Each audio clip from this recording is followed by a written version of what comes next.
Il s'appelle Sadiq Khan, il vient d'être élu maire de Londres. D'origine pakistanaise, ce député travailliste de 45 ans est ainsi le premier musulman à la tête d'une grande ville occidentale. Monsieur Khan devra répondre aux problèmes les plus criants de la capitale anglaise: logements inabordables, transports saturés et pollution. Les opérations d'évacuation de la région pétrolière de Fort McMurray dans l'ouest canadien se poursuivent. Les feux de forêt ont ravagé depuis le 1er mai plus de 100 000 hectares, une superficie équivalente à 10 fois celle de Paris. Le brasier pourrait doubler d'ici à samedi soir, selon les autorités, à moins que n'arrivent des pluies providentielles. Mohamed Morsi échappe à la peine capitale dans un procès pour espionnage. L'ex-président égyptien, destitué en juillet 2013, était jugé pour la livraison présumée de documents relevant de la sécurité nationale au Qatar selon l'acte d'accusation.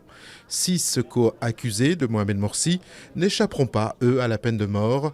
Verdict le 18 juin. Les Français très partagés sur le mouvement Nuit debout, c'est ce qui ressort d'un sondage Odaxa publié hier soir. 49% sont pour, 51% contre le mouvement citoyen installé place de la République depuis plus d'un mois.